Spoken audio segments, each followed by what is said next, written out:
الحمد للہ وحدہ والصلاة والسلام علی من لا نبی بعدہ اما بعد فاعوذ باللہ من الشیطان الرجیم بسم اللہ الرحمن الرحیم اولئک علی ھدی من ربہم واولئک هم المفلحون، وہی اپنے رب کی طرف سے ہدایت پر ہیں اور وہی فلاح بھی پانے والے ہیں۔ سامعین، آج ہماری سورہ البقرہ شریف کی آیت مبارکہ نمبر 5 کی تلاوت اور ترجمہ کا شرف نصیب ہوا۔ ہماری گفتگو چل رہی ہے ھدی للمتقین کے حوالہ سے کہ رب ذوالجلال نے فرمایا کہ یہ کلام الہی، یہ قرآن پاک ہدایت ہے متقین کے لیے۔ اس کے بعد پھر ان متقین اور پرہیزگاروں کی نشانیاں اور علامات جتنی ہیں وہ ساری بیان کی گئیں۔ اب اس کے بعد آگے ارشاد فرمایا گیا اولئک، یہی وہ لوگ ہیں۔ اب یہ اشارہ ہے انہی لوگوں کی طرف جنہیں اللہ تعالیٰ نے صاحب تقوی بنایا۔ اب وہ کیا ہے؟ اعلیٰ ھدی، وہ ہدایت پر ہیں۔ اب یہاں عربی گرامر کے لحاظ سے جو لفظ اعلیٰ آیا ہے، لفظ اعلیٰ جو ہے وہ عربی زبان میں قبضہ کے لیے آتا ہے۔ جب کسی چیز کے اوپر آپ کا پورا کنٹرول ہوتا ہے، قبضہ ہوتا ہے، تو اسے لفظ اعلیٰ سے تعبیر کیا جاتا ہے۔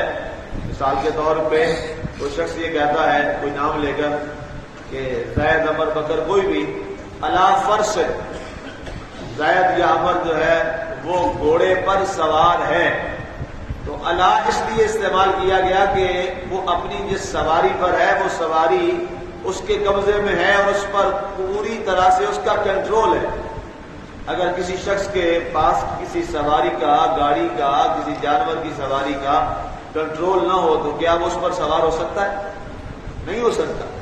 پہلے اس کا پورا کنٹرول سنبھالے گا۔ جس شخص کو گاڑی چلانی نہیں آتی، کیا وہ گاڑی کو اس کے سوار ہو کے چلا سکتا ہے؟ نہیں چلا سکتا۔ اسی طرح جانور ہے، اس کو وہ سنبھال نہیں سکتا، تو کیا اس پر وہ سواری کر سکتا ہے؟ نہیں کر سکتا۔ تو اب یہاں پہ بڑا ایک نفیس اشارہ ہے عربی گرامر کے لحاظ سے اور عربی زبان کے لحاظ سے۔ اولئک علی ھدی من، علی ھدی، یہاں تک دیکھیں کہ اللہ تعالیٰ نے ان پر اتنا کرم کیا ہے، ان متقین پر اتنا کرم کیا ہے کہ اب گویا اللہ نے ہدایت و رہنمائی ان کے قبضہ میں عطا فرما دی۔ اب گویا یہ برائی کی طرف جاتے ہی نہیں ہیں، اب ہدایت کے راستے ان کے لیے اللہ نے آسان کر دیے ہیں۔ ظاہر ہے یہ کام تو بڑا مشکل ہے، ہدایت کا راستہ آسانی کے ساتھ اس کے قبضہ میں آ جانا یہ کوئی آسان بات نہیں ہے، بہت مشکل کام ہے۔ ہدایت پر چلنا، ہدایت پر قائم رہنا، ہدایت کے اوپر سب کو چھوڑ چھاڑ کے اس راستے کا انتخاب کرنا یہ کوئی آسان تھوڑی ہے، مشکل ترین عمل ہے۔ لیکن جب اس مشکل ترین عمل کو وہ اختیار کر لیتے ہیں اور اس پر قائم ہو جاتے ہیں تو اللہ خود فرما رہا ہے اولئک علی ھدی، یہ وہ لوگ ہیں کہ اب ان کے لیے ہدایت ایسے ہو گئی ہے کہ اب اللہ تعالیٰ نے ہدایت ان کے قبضہ میں فرما دی، ان کے قبضہ میں اب ہدایت، اب اس سے ہی ہدایت سے دائیں بائیں ہوتے ہی نہیں ہیں۔ اور اگر کبھی ایسا ہو جائے تو یہ اس انداز سے اللہ کو منافع ہیں کہ اللہ انہیں اور زیادہ اجر عطا فرما دیتا۔ صحابی رسول کا واقعہ ہے، ایک دن وہ فجر کی نماز میں سوئے رہ گئے، نہ اٹھ سکے، شیطان نے سلا دیا۔ اب جب وہ اٹھے انہیں افسوس ہوا کہ میری نماز قضا ہو گئی۔ وہ بہت روئے اللہ تعالیٰ کے دربار میں معافی مانگتے رہے، یا اللہ میری نماز قضا ہو گئی، میں شیطان نے مجھے سلا دیا، یا اللہ مجھے معاف کر دے۔ نماز قضا بھی پڑھ لی، ساتھ اللہ سے معافی مانگتے رہے، آنسو بہاتے رہے، سارا دن اسی میں گزر گیا۔ اب صبح جب اگلا دن آیا تو کوئی آ کے نماز سے پہلے انہیں جگا رہا ہے۔ اٹھ گئے، انہوں نے دیکھا کہ یہ کون شخص ہے، یہ مجھے آوازیں کون لگا رہا ہے، نہ نظر آنے والی کوئی چیز ہے۔ پوچھا کون ہو تم مجھے جگا رہے ہو نماز کے لیے؟ بڑے نیک اور اچھے. ان کا جی میں ابلیس شیطان. تو ابلیس کا کام تو سلانا ہوتا ہے نماز کے وقت. ساری رات نہیں سوتے، اذان کی آواز آئی تو ہے میٹھی لہریں ان کے اوپر چھا جاتی، شیطان سلا دیتا ہے. کہا جی کیا وجہ ہے؟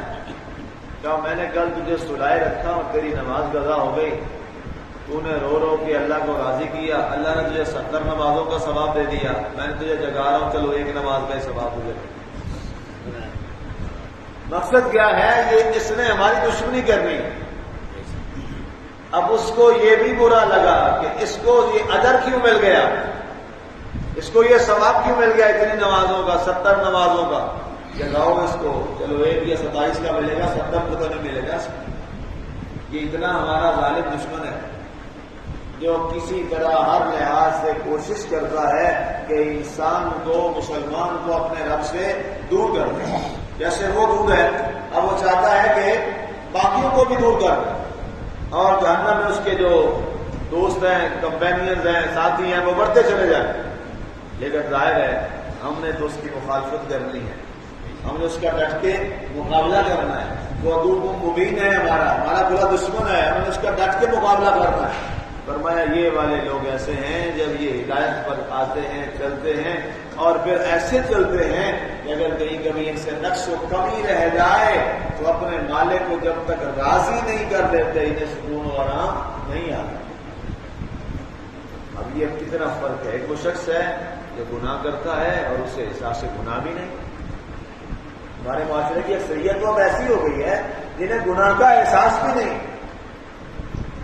جنہیں گناہ لگتا ہی نہیں ہے، اور ان کے سامنے اللہ رسول نہیں ہے، ان کے سامنے معاشرہ ہے، ان کے سامنے سوسائٹی ہے. لوگ کیا کہیں گے، لوگ کیا کہیں گے. ایک یہ بات ہمیں لے ڈوبی. لوگ کچھ بھی نہیں کہتے، اینڈ پہ کی کہتے ہیں انا للہ و انا الیہ راجعون. اینڈ یہی ہے نا انسان کی، اس کے علاوہ اور کیا کہیں گے. یہاں تو لوگ مرنے والوں کو نہیں چھوڑتے، اب لوگوں کو کب راضی کر سکتے؟ ہاں اللہ راضی ہو جائے گا، یہ بات ہے. اللہ راضی ہو جاتا ہے تو اسی کو پھر بندہ راضی کرے، اور اسی کو راضی کرنے میں ہی خیر اور برکت ہے. اور ہم اسی کے جواب دیں. ہمارا خالق تو وہ ہے، مالک وہ ہے، اور ہم اس کے بندے ہیں. ہم سے اس کے بارے میں سوال ہوگا، باقی تو سوال نہیں ہوگا ظاہر کہ ہم نے اس کو کہاں راضی کیا، کہاں اس کی فرما برداری کی، کہاں نعوذ باللہ اس کی نافرمانی کی. آ جاؤ حساب کے موقع پہ جواب دو. اس لیے فرمایا یہ وہ نیک ہستیاں ہیں، متقین، پرہیزگار، اللہ کے چنیدہ پارسا لوگ. اولئک علی ھدی من ربہم، اپنے رب کی طرف سے یہ ہدایت پر ہیں، رہنمائی پر ہیں. اور یہاں آیا ہدن، ہدن کے اوپر 2 زبریں. عربی زبان میں یہ 2 زبریں جو ہیں یہ تنقیر کے لیے آتی ہیں، نکرہ کے لیے. اس کا مطلب یہ ہے، نکرہ سے کیا مراد ہے؟ عام معرفہ کسی خاص شخص جگہ چیز کا نام ہوتا ہے، اور نکرہ کسی عام شخص جگہ یا چیز کو نکرہ کہتے ہیں. تو اب یہاں پر یہ ہدن نکرہ ہے، اس لیے نکرہ ہے کہ اللہ تعالیٰ نے انہیں ہر قسم کی ہدایت عطا فرما دی. ہدایت عامی ہو یا ہدایت خاصہ ہو، اللہ نے ساری ہدایتیں انہیں عطا فرما دی. اولئک علی ھدی من ربہم. اب یہ الفاظ بڑے قابل توجہ ہیں. کہا یہ ساری نعمتیں، عنایتیں، یہ ہدایتیں کس طرف سے ہیں؟ من ربہم، ان کے رب کی طرف سے. اللہ سے ہر لمحہ ہدایت مانگا کریں، ہر لمحہ فقیر بن کر اس سے مانگا کریں، سوالی بن کر اس سے سوال کریں. اور اس سے سوال کرتے ہوئے انسان کو جھجکنا نہیں چاہیے. اس سے مانگیں تو ضرور عطا فرماتا ہے. وَلَئِن سَأَلَنِي لَأُعْطِيَنَّهُ، اگر وہ مجھ سے سوال کرتا ہے تو میں اس کو ضرور عطا فرماتا ہوں. تو فرمایا یہ لوگ سوال کرتے ہیں کس سے؟ ہدایت کا اپنے اللہ سے. اور جب اللہ سے ہدایت مانگتے ہیں اور ان کا دل بھی اس کا ساتھ دے رہا ہوتا ہے تو اللہ فرماتا ہے میں انہیں پھر عطا فرما دیتا ہوں. صرف زبان سے بات نہیں بننی، دل بھی زبان کا ساتھ دے رہا ہو تو پھر بات بن جائے گی. یہ باطن ہے اس لفظ کا اولئک علی ھدی من ربہم. آگے فرمایا گیا واولئک ھم المفلحون. فرمایا یہی وہ لوگ ہیں جو فلاح اور کامیابی پانے والے ہیں. انہی لوگوں کو اللہ تعالیٰ کامیابی اور کامرانیوں سے نوازے گا. دنیا بھی ان کی اچھی اور آخرت بھی ان کی اچھی. اللہ تعالیٰ انہیں دنیا میں بھی باعزت رکھے گا، کل بروز حشر بھی باعزت رکھے گا. دنیا میں بھی کامیابیاں ان کے قدم بوس ہوگی، کل حشر میں بھی یہ لوگ کامیاب ہو جائیں گے. اس لیے کہ انہیں اللہ کی بارگاہ سے، بارگاہ سبدیت سے یہ ہدایت اور اللہ کی جانب سے رہنمائی پر ہیں اور اللہ کے ان پہ یہ خاص کرنا. یہاں تک آیت نمبر 5 تک اللہ تعالیٰ نے ھدی للمتقین کی پوری وضاحت فرمائی. اور یہ 5 آیات جو ہیں یہاں تک جہاں پہنچے ہیں یہ اس مضمون کا بہترین اور خوبصورت نقشہ ہے جو قرآن نے ہمارے سامنے رکھا. اب اس کے بعد کل انشاءاللہ ان الذین کفروا، یہاں سے کافروں کا جو ہے وہ ذکر شروع ہو جائے گا. کافروں کی بات شروع ہو جائے گی کہ یہ تو مومن تھے، یہ تو پرہیزگار متقین تھے، ان کی کیا نشانیاں ہیں اور وہ کیا کرتے ہیں. اب اس کے بعد کافر ہیں، ان کا کیا معاملہ ہے اور ان کی رسوائی کی کیا بات اور کیا سبب ہے، اس پہ انشاءاللہ کل بات کریں گے. اللہ تعالیٰ ہمیں متقین کی صفات عطا فرمائے اور اللہ تعالیٰ ہمیں ان لوگوں کا جن 5 آیتوں تک جن کا ہم نے ذکر سنایا اللہ ہمیں ان میں شامل فرمائے اور اللہ تعالیٰ ہمیں یہ صفات نصیب فرمائے. آمین. وما علینا الا البلاغ.